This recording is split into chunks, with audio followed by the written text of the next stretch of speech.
Okay, good morning, everybody, and welcome to today's open forum.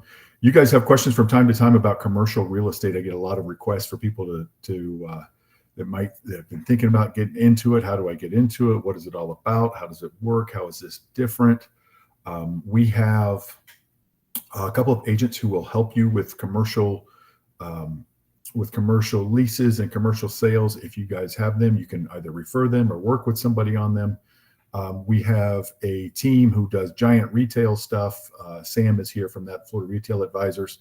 If you guys need them, so they do giant public centers and big retail deals, and they do smaller retail deals as well.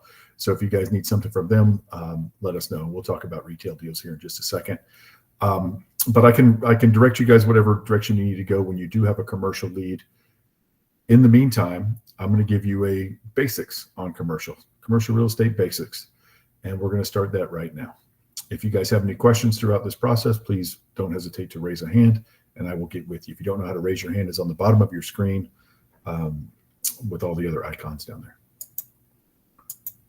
Okay, what we will cover today: niches within commercial real estate. A lot of this, what we're going to talk about is you guys, niches or niches within commercial real estate you may or may not be aware of.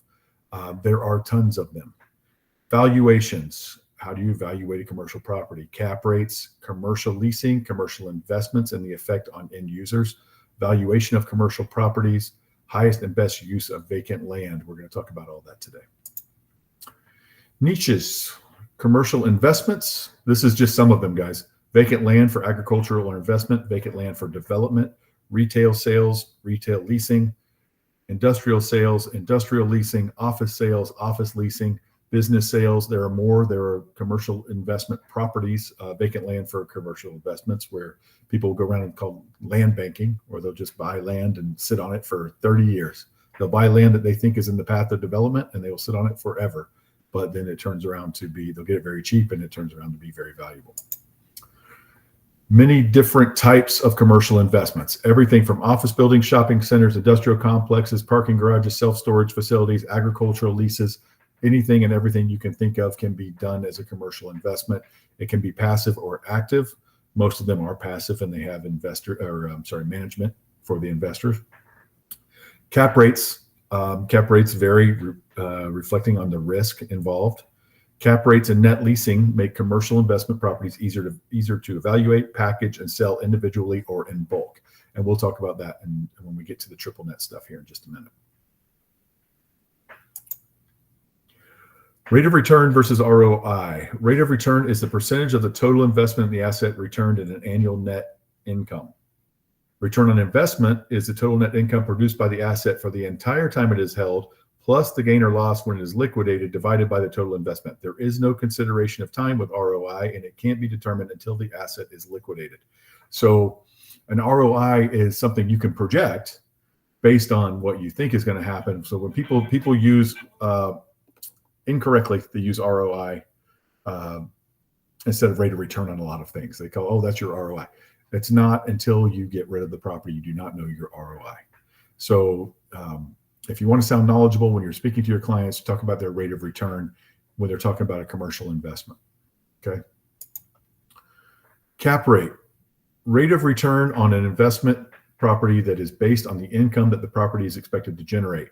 A lot of these are done, obviously, cap rates are usually done with long-term leases. So you know roughly almost exactly what the income is going to be, the rate of return is going to be it's calculated by dividing the net operating income by the current market value. So if you have a building leased to Walgreens, most of Walgreens and CVS and stuff you see are owned by an investment company, and they are leased to very good tenant companies like Walgreens and CVS on 30-year leases or 20-year leases or something, long-term lease. And the reason they do that is because they can liquidate that asset pretty easily, knowing what they're going to get. So they'll do that on a triple net lease.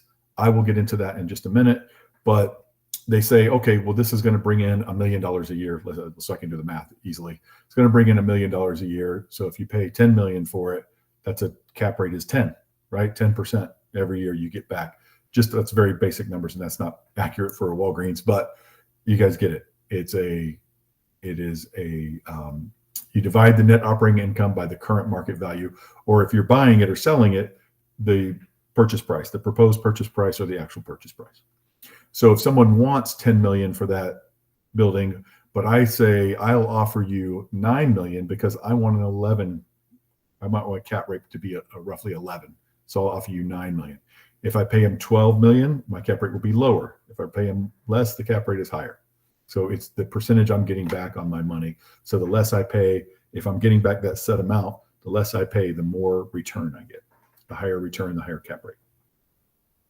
So when things sell for higher prices, there's lower cap rates. Net operating income. So I used NOI a minute ago. You guys have heard of NOI. It's all revenue. We talked about it in our residential investments because it's no different. All revenue from the property minus all reasonably necessary operating expenses. Does not include debt service. Those of you guys remember, debt service is principal and interest paid toward a mortgage or note. So it doesn't include debt service because it doesn't matter. Your NOI is the same whether you paid cash for it or if you borrowed leveraged for it. How to calculate NOI: rent income minus vacancy losses minus expenses, NOI.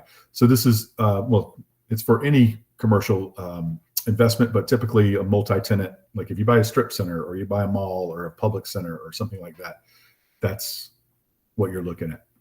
But you can have vacancy in a single, that hurts badly when you have it in a single tenant building.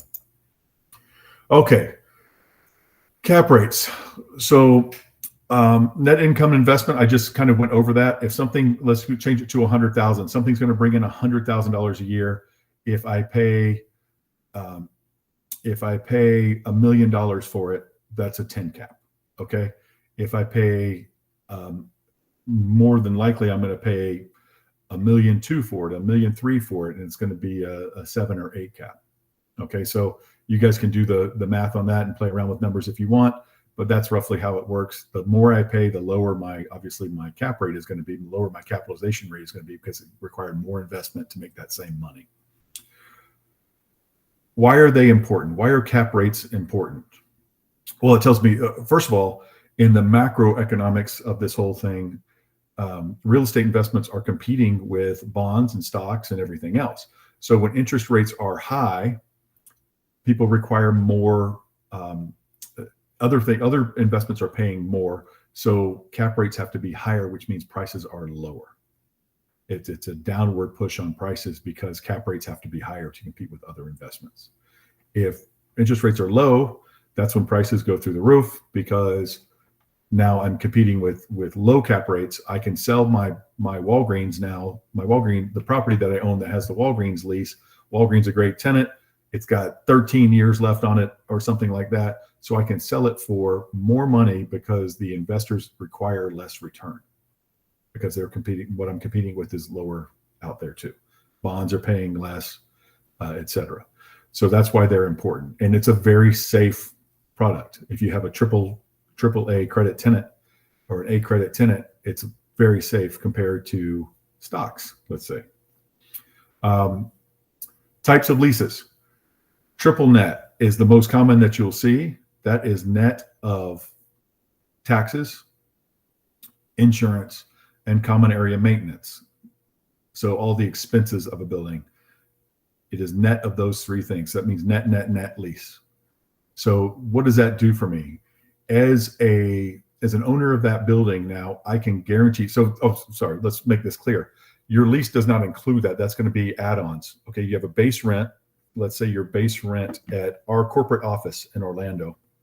A lot of you guys can picture that. You've been there before. Our base rent, let's say it's $20 a square foot per year. That's how rents are done. First of all, for commercial properties, they're done by square foot per year. So let's say it's $20 base rent.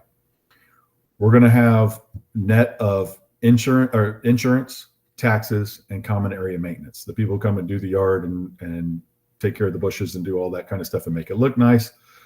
They do a new roof every once in a while. They do all these reserves. They do everything else. That's called common area maintenance. It's called CAM. C-A-M. Then we have taxes and insurance. Those vary. The thing that those three have in common is they vary every year, right? Taxes go, well, they only go one way, is up. Insurance typically goes up and common area maintenance typically goes up. Those are called pass-through. So what the owner is doing here is passing those through to the tenant. So our $20 base rent only changes 3% a year with escalation. I know this is getting into the weeds a little bit with a lot of terms, but it only goes up 3% per year. But we can count on that. We know what that number is going to be every year for the rest of our 5-year lease or 10-year lease, whatever we're doing there. Then those other ones are variables. We don't know what those are going to be. And those are the kind of things that buyers would worry about. If you're going to buy any kind of property, residential or commercial, you worry about taxes and insurance and taking care of the property, the expenses for maintenance and all that stuff, what that's going to be, right? Give me a head nod if that's give me a head nod if that's a real thing that you guys would worry about, right? So yeah. So wouldn't it be nice if you could just pass those through to the tenant?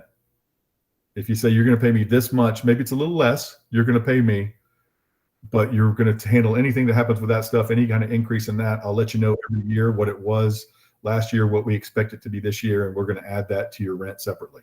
That'd be great. Daryl, you have a question? Nope. Sorry, wrong button. On a net, does that usually include or not include central AC? Are you responsible as a tenant to keep up? That'll be in your lease, but typically the on a commercial lease, the owners, and I mean, just like a residential, we got to keep it going. No, I mean, it's broken down in your lease. Everything's different. Who's in charge of maintenance and stuff like that. But because you're going to be there, typically commercial leases are almost always 3, 5, or 10 years with renewals, up to 3 renewals, usually for the tenant, which the tenant gets to decide ahead of time. But it depends on. I've seen both. I've seen where the tenant's in charge of all that stuff and where the landlord's in charge of all of it. Okay, I wasn't sure. Thanks. It can be all that stuff can be negotiated and stuff, but typically, well, I'd say it can be negotiated. If you're dealing with a big property like what we're in, the buildings we're in there, they also own the ones up front. If you guys are familiar with our headquarters, they also own all the retail stuff up front. So they have a lease that you either sign or you don't. So it's really their decision. You can negotiate anything, but usually it's done that way. Yeah, AJ. Yeah, this will add something to the triple net lease. That nowadays we also have what we call absolute triple net lease. And what Daryl was pointing out was in that situation, the tenant is responsible for everything, even air conditioning, roof, anything to do with the building, not just the common area maintenance. Okay, that's the kind of thing that people negotiate into leases, and that's wonderful. And the reason they do that, so let's tie all this together. The reason they do that is so they can sell the property easily. They can package it with other properties. They can do all that stuff because it doesn't take a whole lot of due diligence, because you don't have to go through all the numbers and stuff, because I know what my base rents are going to be.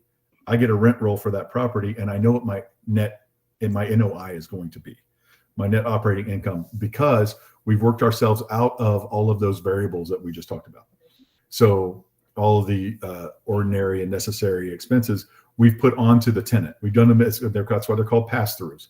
So now the tenant is going to be responsible for any increases in those, anything. So I know what my net operating income is going to be on January 1st for that year, assuming nothing terrible happens and the tenant stops paying in the middle of the year. But that's what I know it's going to be that way for the next 3, 5, 10 years, right?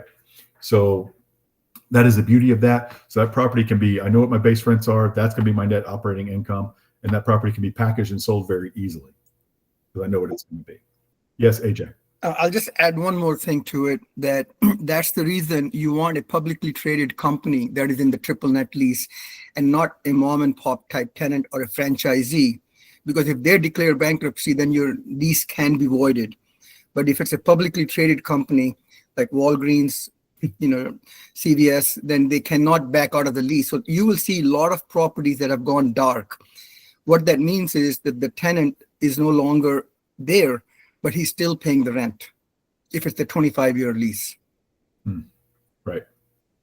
Yep. So all of these, and they become spirit Halloweens.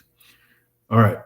So there's that. And so there's net, there's just net, there's modified gross, there's full service. You guys have seen all of these things.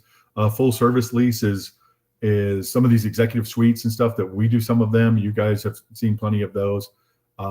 Modified gross is probably what most people think of when they think of renting something, where they just kind of, the landlord gives them pretty much a bill and they're in charge of everything else. So some of those things you can make net. There's lots of nets where they just have CAM and the owner takes care. These are mom and pop owners typically of small strip centers or just a building that you lease from them, and they'll say, you're in charge of just CAM, just taking care of the yard and everything else, right? So they'll leave that up to them. That is usually less managed properties, but pretty much now, almost all. When I first came into commercial back in 1999, we saw a lot of net and double net and modified gross. Now we mostly see just triple net or full service. Let's move on. Okay. Commercial leasing terms. Well, this is what I just told you guys. Multi-year terms at 3, 5, or 10 years. Tenant's option to renew, usually up to 3 terms. Tenant guarantees the lease. Enticements and negotiable points. So when you guys are doing this, and AJ is here now, and AJ is the one, when you guys contact me and say, hey, I've got somebody interested in starting a restaurant in Altamont Springs or Dr. Phillips or whatever, I typically will introduce you to AJ. AJ's an expert on this kind of stuff. He does great with it. And so that's typically what I will do, is introduce you to AJ and have him help you. And he's been wonderful. He's very helpful and he's very good at what he does. So let's talk about enticements and negotiable points. TIs, tenant improvement. You guys will hear all these terms and you won't understand most of them. And I want to tell you just a little bit about them, but I will say on your first, second, third commercial deals, work with somebody like AJ. TI is tenant improvement. They will, so let's say you're going to change something from a nail salon into an Italian restaurant. Your client wants to open an Italian restaurant and it used to be a nail salon. So they will need to change a bunch of stuff around. A landlord will typically help them with tenant improvements or free rent. So they'll give them, 3 months free rent, 6 months free rent to get started with what they're doing. Tenant improvement is an allowance usually per square foot. They might give you 10 or 20 bucks per square foot to get started on changing it from a nail salon to a restaurant, or from a restaurant to a gym, or whatever you're trying to open in there. And so they will use enticements that someone like AJ or any commercial agent will know how to negotiate for. Signage, that's negotiable as well. I want, the biggest sign I can get out there. I need that. I'm not really as much a destination as I am a walk by.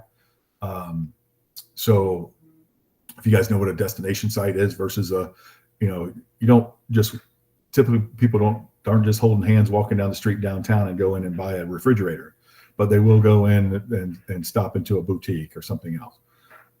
Restrictive covenants, anti-competition clause. So if I open a gym, I might not want a gym 2 doors down. If I open an Italian restaurant, I might not want an Italian restaurant 2 doors down. And I can negotiate for that as well. Parking, etc. I want more parking spots. I want some reserved parking. I want whatever. You guys can negotiate that kind of stuff. An experienced agent can negotiate that kind of stuff. But terms, I'm going to talk about this real quickly. I think it comes up later in here. Multi-year terms of 3, 5, or 10 years. When you are the tenant representative, you are going to get paid for the first term only. Okay, because they don't know that if you're going to they're not going to pay you 5 years later typically, unless you can work that out in that would only be with the listing agreement. So unless you're working out with your tenant, if they renew, they pay you something, they're probably not going to. All you're going to get paid, you're definitely not going to get paid by the landlord for this, after the first term for the second term or third term. Okay, so you get typically 3% or so, whatever you guys, whatever the co-broke is on that, 3% of the first 3 years of total base rent. You don't get paid on the triple net part. You don't get paid on the second term. You get paid. So let's say you have a 5-year, so I can do the math, a 5-year term where you pay $10,000 a month. That's $120,000 a year times 5 years, $600,000. That is like selling a $600,000 house. You're going to get paid one time. Well, you get paid usually in 2 installments, at rent signing and then at lease signing and then at rent commencement when they start paying rent. When they sign the lease, you'll usually get half. When they start paying rent, you get the other half. And if you negotiate them 6 months of free rent, a lot of times you won't get paid till 6 months. So that is how you get paid, and you get paid on the first term, total base rent for the first term. That is typical. I'm sure AJ and Vivian and some other people who have done this can tell you that they've seen other things, but typically that's how it works. So when you ask someone what the co-broke is, you're asking them how much they're paying the tenant representative, and their answer is going to be a percentage, 2%, 3%, whatever it is, and you get that for the first one.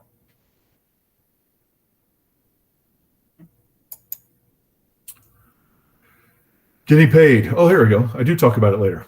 If you don't know what you're doing, you will get paid very little. I have seen people do this. They'll take 1 month's rent. They'll take whatever because they don't know. They think it works like residential, and it does not. They could get paid a lot more, but a lot of them will negotiate for 1 month's rent. There you go. This is all the things I just told you. Should be percentage of total value of the first term of the lease, not on renewals. Typically paid. Well, exactly what I told you. You should probably get a mentor in your first deal or two. That is not a probably. You should definitely get a mentor in your first deal or two. If you want to represent your client, if you care about your client, then you'll get a mentor in your first deal or two. Or refer it. Income capitalization approach. What's my building worth? So here's how you evaluate a building. Income capitalization approach. That is going to be the most common. How much does the rent? I mean, you guys asked me for that. I've had you guys ask me to help you with comps for commercial building. Commercial comps are usually difficult unless it's in an area with a ton of commercial buildings that are very, very similar. They're usually very difficult. And the best way to do it is how much does it make? What can I rent it for? That tells me how much it makes, right? So that's my income capitalization approach. That is going to be the most common way to do that. And this goes for residential properties as well. If it's in a condo, if it's a condo and a condo building with mostly renters, 80% renters, it's going to be the best way to do it is what is it renting for? How much can I make off of it, et cetera? Because just because the condos around it are renting for more, they've also probably been updated or whatever it is. So the comps aren't necessarily right. You got to figure out, you got to go through what's been remodeled, what hasn't. But the most important thing to an investor, if I'm selling from investor to investor, is what's my cap rate? How much am I going to make on it? Because that's what people want to know. I have X amount to spend, or I can borrow up to X amount. How much can I make on that money? Replacement or cost approach, comparable approach is same as residential. Per door approach, if we're talking about multifamily or office condo, and the speculative approach, which is obviously exactly what it sounds like. They're speculating that the value is going to go through the roof for whatever reason. Okay, sales comp approach. Very specialized uses create wide range of values. So this is exactly what I'm talking about. If I have flex space, which is, you guys have all seen this before, it's kind of like showroom in the front, and then a warehouse in the back where they keep stuff or they work on stuff. That's a specialized use. You see a lot of it, but it's a specialized use, and it's usually in areas near auto auctions or near whatever, right? And industrial areas that are not similar, areas that need what we call lay down yards because they have trucks and other equipment that they put outside. It's very difficult to do a sales comp approach in the same area for different kind of uses. There are far fewer sales. It's not like residential. Potential for appreciation varies wildly within small geographic areas, throwing off values. Only works well for similar properties, typically within the same business park. There you go. That's what I'm getting at. You guys see a lot of medical. There's lots of medical business parks, and a lot of times industrial parks, and some office parks. Replacement cost approach, rarely used outside of insurance valuations, must account for depreciation, mostly applicable for owner-occupied single-tenant business structures. I wouldn't even worry about this. Speculative valuation, not used in appraising or insurance valuation. So this is typically going to be cash deals based on speculation of improved value. Land banking, that's what we talked about before with land. Regentrification areas, you guys have seen people overpay for properties in areas that they believe are going to be gentrified, right? Rundown buildings in infill areas, environmental reclamations. So we've seen all this like brownfill, et cetera, all those things that they think are going to improve for whatever reason, and they've got the cash to play, got the cash to guess. Land development. Locate property with potential for desired use, conduct feasibility studies, meet with jurisdictional authorities, land use attorney, environmental study. We've been through some of this stuff before. A lot of this stuff, even on some of you guys have done with just lots to build on, that single end users trying to get builders to build lots, build homes on lots for them, residential use. A lot of this stuff is the same thing, except for meeting with jurisdictional authorities, land use attorney, but you're still doing the, oops, I didn't mean to click on that. Still doing the other stuff. Oh, I went backwards. Okay. Civil engineering, preliminary site plans, etc., traffic studies. We're going to talk about that, timeliness here in a minute. Traffic studies, school studies, all those kinds of things. Getting property zoned for desired use. You'll need a site plan. You'll have to work with the city or county staff, whoever the jurisdiction is. Handling neighbor objections, NIMBYs. People love stuff coming to their area, but not in their backyard. So NIMBY stands for not in my backyard. I love that there's a Target coming within 3 miles of me. Oh, wait, it's across the street? No way. And you hope that the council or commission votes your way. You can do some lobbying and other things. If you need help with that, let me know. All right, permitting, environmental permitting, protected species, trees, etc. You have beautiful eagle nest on your property. Well, guess what? You need to find other property. It's going to be a battle. You can't. They are very, very protected. Water management districts for water management, mitigation. If you have a low-lying area or something like that, and you need to get rid of some of the water, build it up or whatever, guess what? You have to replace that wetland somewhere else. You have to find another piece of wetlands, purchase that, and put it in conservation easement so it can never, ever, ever be built on, so we don't lose wetlands, net wetlands. Believe it or not, all this stuff is done. So when we complain that, oh my gosh, that was nice, beautiful wetlands, and they did well somewhere else, they bought wetlands, they had to, and they put it in a conservation easement so it can never ever be built on. That is a law. Engineering, traffic. How many of you guys have seen traffic is bad enough, and now they're building a subdivision. They're putting in apartments, and the traffic is already bad. There's traffic studies that go on that have A, B, C, D traffic classifications for how much traffic is on the road already. And it has traffic standards where it has to be at least an A or a B. Different areas have different ones. And so you've also seen people widen a road so they can build a subdivision, and that has to be done. School concurrency, overcrowded schools. Guess what? They can't build until the schools are going to be ready by the time that their houses are ready. So they have to wait for school concurrency. There are tons of projects out there right now already approved who cannot be built because there's not enough schools in their area. That has gotten to be less of a problem recently, but it was real bad back in the mid 2000s, as you guys remember, before the crash. Prepay impact fees. Impact fees are very expensive. They're 20,000 plus in Orange County now. If anybody knows that exact number, impact fees are crazy. Final construction plan approval. Those are all things that need to be done. So when you get final construction plan approval, you've already been through preliminary approval, which means you sat down with the fire department, absolutely everybody from the engineers, the city engineers, to the fire department, to everybody else, to make sure you meet all the regulations.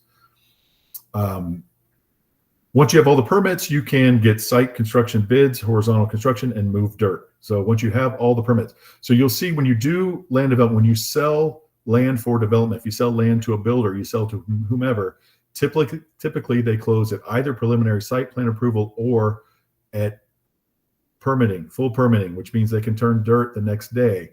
That's when you typically will get paid. That's when they'll close on the property and you get paid because all the risk is gone at that point. Okay, vacant land contracts. You guys have done a lot of this. A lot of you have done vacant land, not on the scale that I was just talking about, but for smaller stuff, single residential properties. You use the feasibility study period. For developing as reference, a time frame is usually based on accomplishment milestones rather than a set amount of days. That's what I was talking about, preliminary site plan, etc. Closing often set on milestone within 30 days of final construction plan approval. That's what I was just hitting on. Buyers will pay more for more time. That means more certainty and takes all the risk out of it, and will almost always be able to purchase extensions, meaning they can the seller will be happy as long as they're moving forward. The seller is typically happy to give them extensions in exchange for money. We'll release part of our, because we're talking about, you know, $5 or $10 million sale, then we're talking about $250,000 deposit, and we're going to release that $250,000 to you if you'll give us another 60 days. Okay. Because in the meantime, not only am I getting $250,000, but I'm also, in the meantime, you're making my property worth more and more as you go forward. You're spending, because at that point, the buyer is the one hiring the attorneys and spending all the money. The seller is just sitting back and waiting. Determining what's my land worth, determining the highest and best use. I've had you guys ask me this. You'll send me a property and say, what do you think this is worth? This guy wants $700,000. What do you think it's worth? And I have to decide what's the highest, but what's around it? Where is it? Is it near an intersection? What is it good for? Obviously, the highest and best use typically is going to be retail, something like that. But if it's good for office, it's good for industrial, it's good for, you know, what is it good for? What is the current zoning and its allowed uses the way it sits right now? A lot of times it'll just be marked agricultural until it has an actual use, because if you're the owner, you want to keep your taxes down. You want it to be agricultural until you're ready to sell it to somebody to actually use it. You don't want to sit on a commercially zoned property that doesn't have a building or something going on. You're just paying way too much in taxes.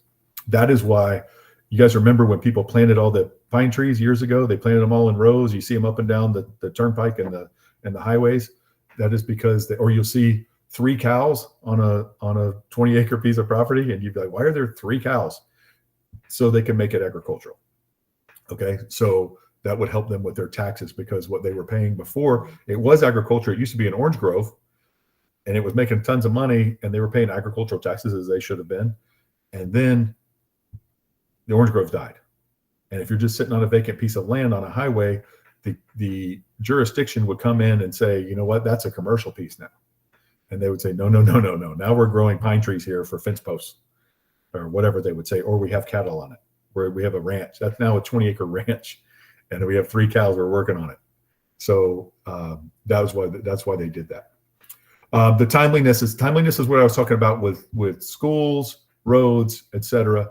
It has to have a certain amount of property developed around it. So you can't go out in the middle of nowhere and say, I want to do a subdivision here, unless it has, some people have these rules, unless it has a certain amount of property around it that's been developed as well, or is in the process of being developed.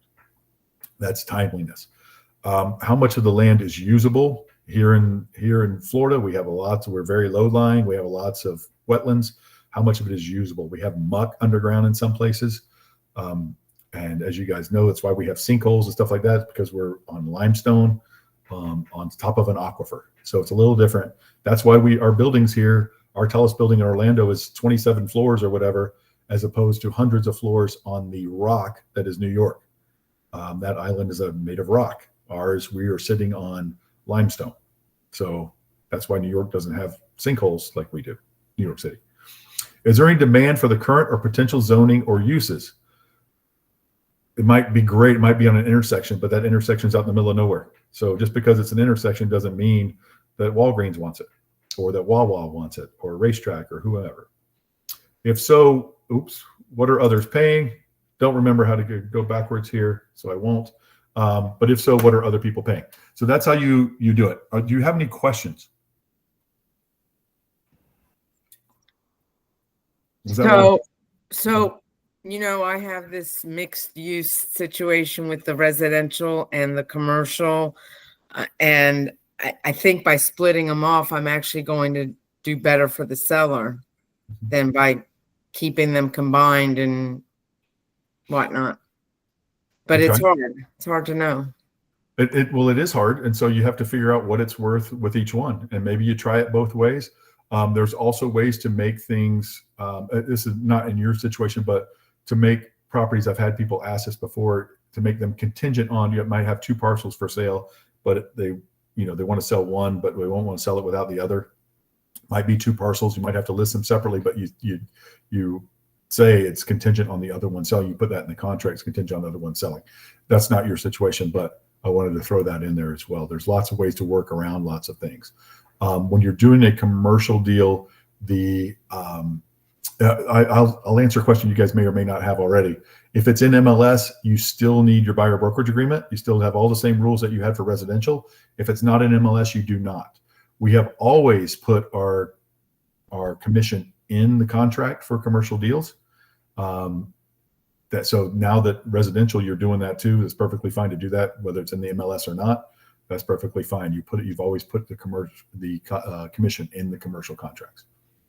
So it's fair enough. It's always been fair. Now you can do that in residential, but it's always been fair to put that in to additional terms. And there's actually a place for it on the commercial contract.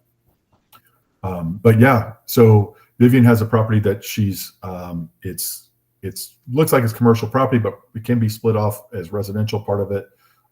You can absolutely do that if that's worth more money that way. Any other questions? I know that was a ton of information, guys, and you're welcome to ask questions anytime. Yes, Jacques. Okay. Yeah, my question is in the commercial agreement is subcontract is available? To subcontract in the commercial? Yeah. What do you mean by subcontract? You mean like sublease? Sublease. I mean, in a commercial, sometimes it is. It depends on the lease. You have to read the lease. Sometimes it is. We've done that before in our headquarters. We've had other companies come in and, related companies. We had a title company at one point come in and lease space from us. Some places it is, and some places it isn't. It's okay in our building. all right. Thank you. It's almost never okay in residential, as you guys know, but it's okay in most commercial. Well, some commercial, if it's a big enough office, some commercial, but it does not, it's important to say this. It does not relieve us of our duties to pay the rent. Just because we sublease it to somebody else, it doesn't. And they may or may not have had to be approved by the building owner. Okay. Thank you. All right. It doesn't relieve us of any. I mean, we couldn't have a puppy mill there, where they're selling dogs out of our office building because it doesn't meet the standards of our lease. Daryl. Hey, just a general question: is commercial like super busy right now? And the only reason I'm asking, I contacted actually a commercial broker, actually 2 of them over the weekend, and no one's got back with me at all. I don't know what the deal is. It depends on what you're calling for, probably, and it depends on the niche. What niche is it? It's retail, storefront, kind of smallish, under 2,000 square feet or whatever. And it's vacant right now? Yeah. I found actually both of them on LoopNet, and I called both of the commercial brokers, and no one's got back with me at all. Nothing. Okay. How much is the rent there? That's what I need to find out, actually. It doesn't say the price on it. So Okay. I called them and I said, hey, what's the price? And no one's got back with me at all. Yeah. There's lots of reasons for that. That's not that unusual in residential either, I think. But it's they probably have tenants for it already, and they're just being rude and not calling you back, or not letting you know, and they haven't taken off. You'll see a lot of things on LoopNet that are not updated at all. That's probably why Vivian put a laughy face up there, because a lot of stuff is outdated. A lot of it's great, but some of it's outdated. They don't update it as much as they would. There's no rules like there is for MLS, where you have to update it or they yell at you. There's none of that. Okay. So the answer is I don't know. They probably already have a tenant. They might not. I don't know. It's actually 2 small store units in Old Town, Kissimmee, that I was checking into for myself personally, because I was thinking about opening up a store over there, part-time store. Nobody got back with me. Nothing. It's like, do these people want to do business or what? I would persist. I mean, you have to. Actually, I think I'm going to do it online anyway, because between the rent, the insurance, and everything else, I checked into it and researched. Oh my God, there's too much to do. I'd rather just go online and sell the stuff online. Yeah, and you can't do it as you can do it as Daryl Hunt's Fancy Stuff LLC, but you actually have to personally guarantee it. So, they're not just letting some LLC that if you fold your LLC that you have limited liability. If they lease their space, they want blood if you stop paying. So it's very serious. So if you do it, you got to make sure you can do it. But that's great. You like my name? You can use that name for your LLC, Daryl Hunt's Fancy Stuff LLC. Any other questions about this stuff? All right. Did you guys get anything out of it? I don't.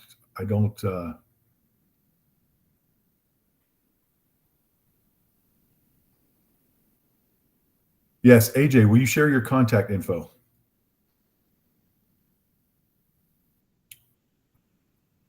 Rhonda. You might be on mute if you're trying to talk. Yes, I'm trying. Yeah, thank you, Ryan. I'm driving and I'm trying to talk to you. Mm-hmm. And you want to see the faces, right? I'm gonna show you my No, face. you can if you want. You're I know. driving. It's about commercial, and the colleague previously saying no brokers contact him. It happened to me once, and I stopped contacting them because they are the worst people to ever deal business with them. I'm sorry to say that, but that's the truth. They don't care about small tenant. They want a big tenant. That's why they don't answer your question or even how much it is. Yeah. And I don't, and I probably shouldn't say that. I don't want to pick on Daryl at all or Daryl's situation, but they do get a lot of people who just ask because they thought about opening a business or whatever, and they're not ready to go. And so, right. And so, and they have, I would bet that Daryl's 2,000 square foot place was not nearly the biggest one in this center. And they want to rent the big ones because frankly, Daryl, on that deal, if you're paying $20 a foot and they're going to get you for a 3-year lease for 2,000,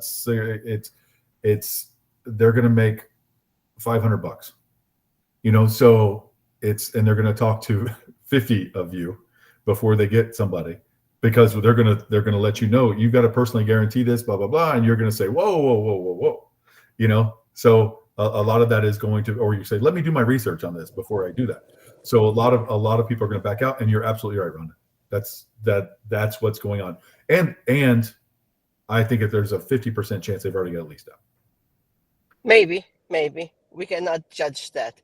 And no, but either way, they should let you know. We can't judge them for not letting you know or getting back to you. Absolutely. And saying, I need to fix that. Sorry, I've got that on loop. And they know already, because if it was leased out, Daryl's wasn't the first call they got. They've gotten 10 more since it's been leased out, and they just haven't gone in and changed it on loop. And also, is that still available when you renew the lease on commercial? They pay you back also the commission, right? Nope. No. They don't do that anymore? It happened to me twice. If they have it, you were very lucky that they did. Because that was before COVID. Yeah, you rarely. Well, you're rarely going to get a renewal, especially if it's a 5 or 10 year lease. You're rarely going to get a renewal fee for that. Okay. All right. So I want to talk about. Thank you. You're very welcome. I just saw Malvis's face pop up, so I'm going to get. Yeah, I'm here, Ryan. I don't have to talk to you. I got your message. You emailed me, and you had 2 questions. One of them I'm not going to give you a very good answer, and the other one I am. So let's find your questions. You had a good question and then another one. All right. If the seller is selling their home to a tenant but does not want to list their home on the market or sign a listing agreement, what is the compensation agreement that I will need to have the seller sign? They already verbally agreed in a meeting to pay 4%, but since property is not being listed, not sure what compensation agreement to use. Because it's not on MLS, this is the answer. Because it's not on MLS, we don't need a compensation agreement. You can put it on the contract. You're doing it from seller to buyer. You need to have that's it. You put it on the contract. You put your 4% on the contract. So you put the purchase price, put everything else, and you put your 4% commission in the additional terms on the contract. If you want one with the seller, you can put a commission agreement. If you want to do you're representing both sides, right? No, that's my question. I am representing the seller. The buyer has his own agent. Okay. Well, then put it all on the contract, and the buyer's broker, out of the fact that nobody knows what they're doing with these new rules, may require a compensation agreement. So they already agreed verbally to pay 4% total. Yes, he is paying to 4% total, which I'm going to split with the buyer's agent. Okay. But for the because the buyer's agent is going to be the one writing up the offer and the contract and sending over it to me. Okay. Now I have all the details. All right. So the seller needs to sign a commission agreement with you. They will sign that because that's all there is to do. A commission agreement, not the compensation agreement, a commission agreement with you for 4%. And you're going to write on there that you're offering 2% to the other side, and then you're going to give the other side a 2% sellers to buyer's broker, or seller's broker to buyer's broker if you're doing the compensation agreement, the commission agreement. Seller's broker to buyer's broker for 2%. Okay, got it. Commission agreement. Thank you, Ryan. Yes. So you do a commission agreement with the seller from Florida Realty Investments for 4%. With the buyer's agent, you're going to send them a seller's broker to buyer's broker for 2%. Got it. All right. They should not have required that compensation agreement, but and the buyer's broker is welcome to write all that in the contract that seller will pay buyer's broker 2% or whatever you guys want. But the agreements are going to say that. We would not require the buyer's the compensation agreement because it's not on MLS, and all that stuff is only based on what's on the MLS, all those new changes. But it's their broker might, because they don't know. I don't know their brokers or their standards. Tammy, go ahead. I have a question. I have a buyer.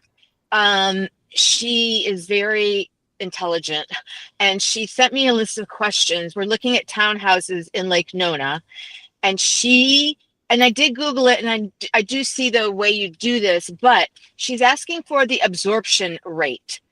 Is that something I should even address? Is it something I can address? I think there's a lot of factors in that. So what is your opinion? She's wanting to, what is her purpose of buying this?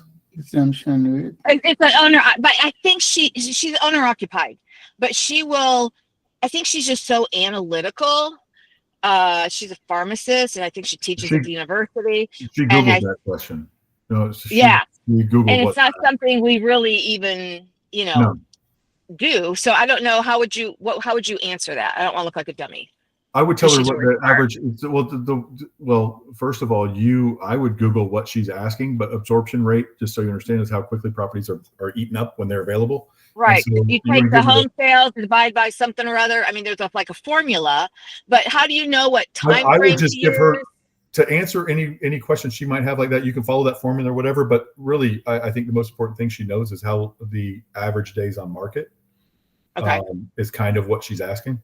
I mean, that's the only thing she can, but it's completely irrelevant because the reason you would ask that. It depends on the market. It depends on what's going on. It could be a long absorption period now, but in 3 years, this absorption period doesn't matter. It doesn't affect your decision to buy, kind of, it's not something that's constant or stays the same. It's exactly what I was going to say. It's exactly what I would tell her. Right now we've got a slow absorption, but that's because the market is slow. Right. So it's going to be. I feel very comfortable saying when she decides to sell, it'll probably be a lot better market. Yeah. Okay. But right now, but you're answering her question right now, and that's all you can do. Okay.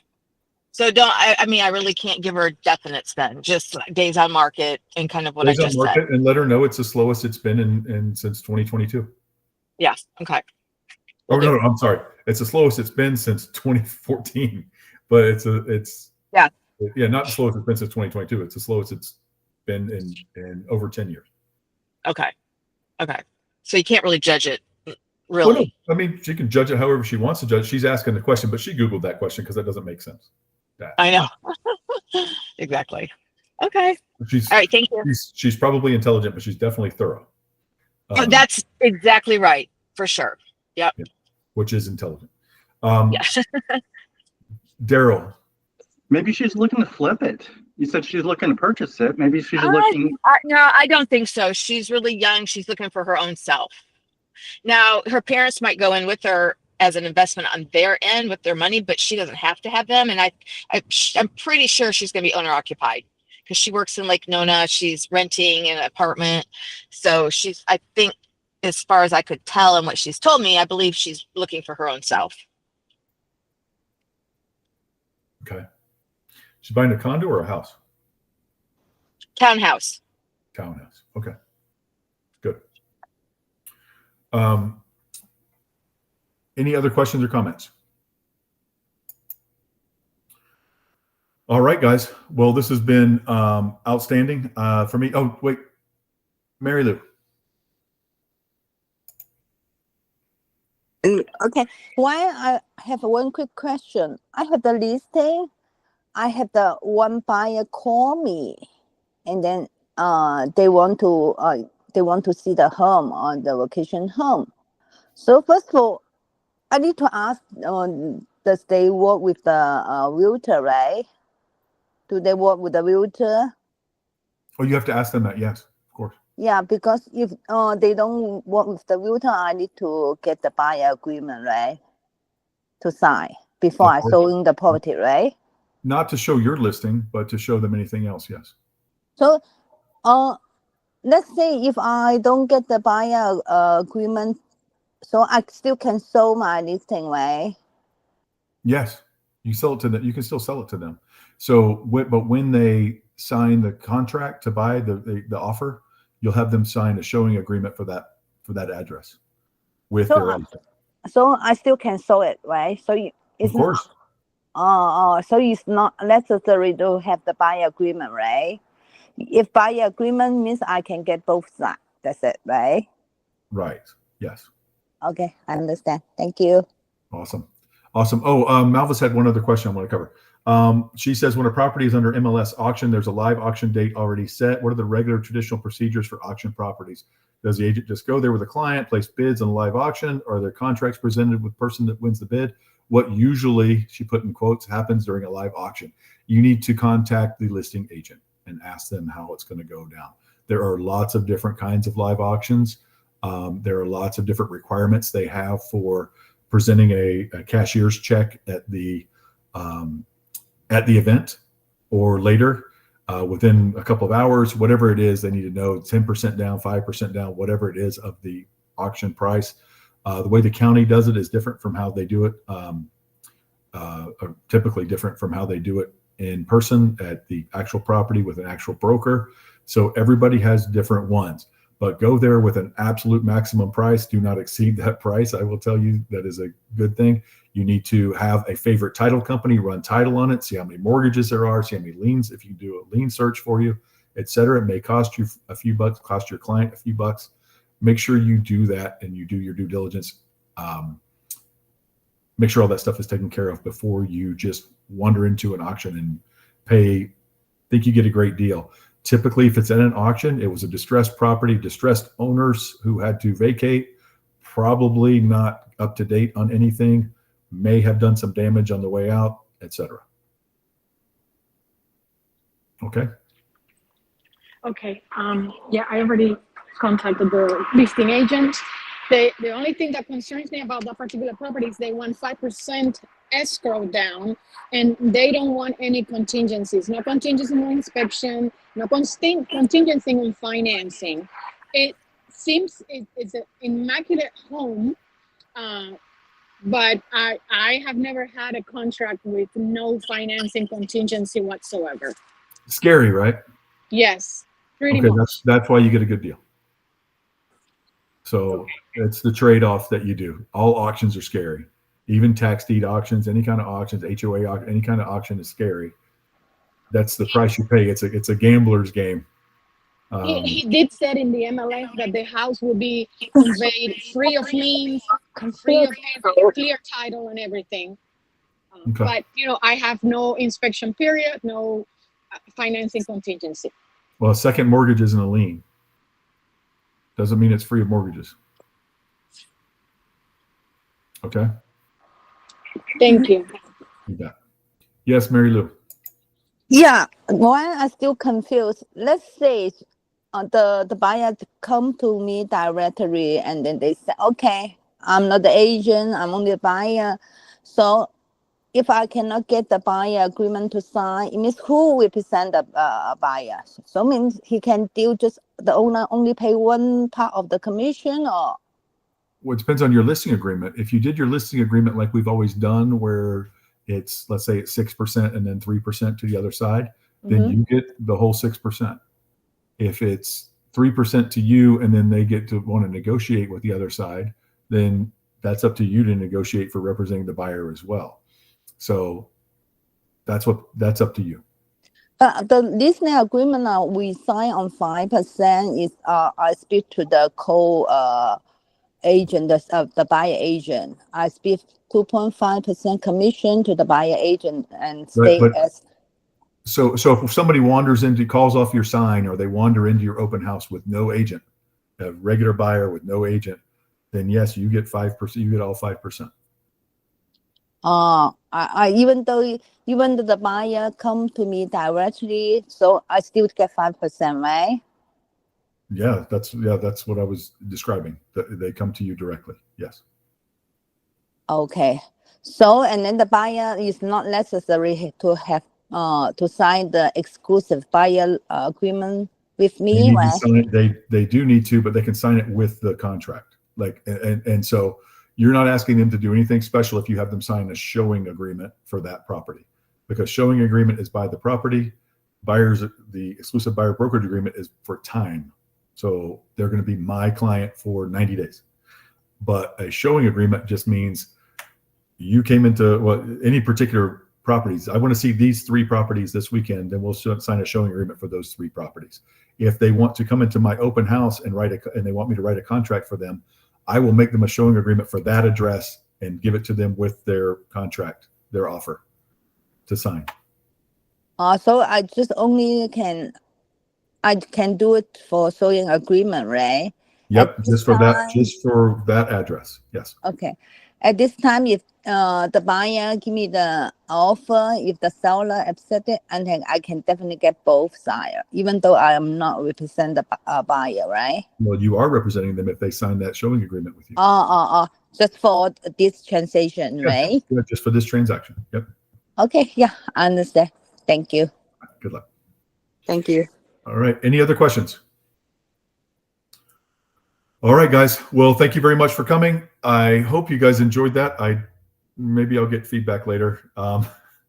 Thank you very much for coming, guys. We'll see you next week. Have a great week. Thank you. Bye, guys.